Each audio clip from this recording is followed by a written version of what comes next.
Hi, I'm Joe Bastianich, restaurateur winemaker, and today I'm here to share some of my recipes. So we'll start first by making our pomodoro sauce. Now the important thing about pomodoro sauce is really ingredients. So extra virgin olive oil, EVO as we like to call it, the fundamental cooking block of all delicious, healthful Italian cuisine.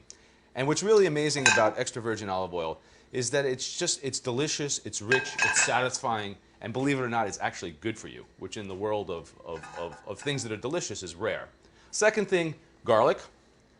Now, if you're one of those people that buys the pre-peeled garlic in the big jars, then you're really low on my list. I think that it's really important to get good fresh garlic and peel it yourself. I know it makes your fingers smell, and I know you have all the fallout from dealing with garlic, but buy fresh garlic, make sure it's a hard clump, and then peel it by yourself.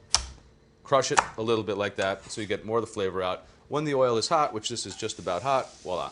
So all we want to do at this point is basically brown the garlic, get the flavor out of it. Some people will remove it once it's brown. I happen to leave it in, I think it has good flavor. And once we get a little bit of browning on the olive oil, we're going to take the San Marzano tomatoes. And that's really important, is the tomatoes, because San Marzano are specific kind of plum tomatoes that come canned. You can buy them in any good grocery store, and they come from Italy. If you like your sauce very, very fine and smooth, you could put them through a food mill. I like a little chunkier, so I take the tomatoes, they're plum tomatoes, they look like this, and I gently crush them with my hands while they're still in the bowl to get just the right consistency. They do squirt, so don't be afraid of getting a little bit of tomato sauce on your shirt, because it is a war wound and a proof that you are a capable cook and actually do spend time in the kitchen.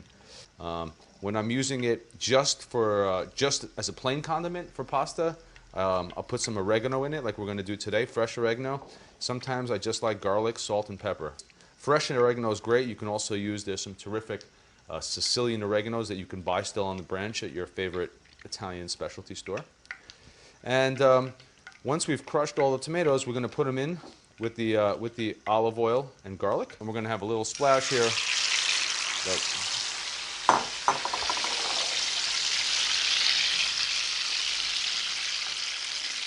So the key here is to keep the heat really low, let it simmer. You know, once you've got it at the right consistency, I love it. I love the look. I love when the oil breaks on the side and the tomato puree's in the middle, and you got this beautiful, chunky, lumpy, I call it fluffy tomato sauce. I think all tomato sauce, pomodoro sauce, should be fluffy. And this one is definitely fluff-o-rama. The one thing I didn't do before was salt. So just a little bit of salt into the pomodoro as well, because everything needs to be seasoned, even though you will season, and pepper to taste. Make sure you always taste as you're cooking through, because that'll really tell you where it's at. Okay, so we're going to let that simmer. Our pomodoro sauce is simmering away. I can smell the tomatoes, the garlic, the olive oil, delicious. I'm going to add just a little bit, in this case, fresh oregano at the end, because it gets more flavor impact if you add it right before you're about to assemble it. And just a pinch gives it that extra level of flavor, a little bit of green herb.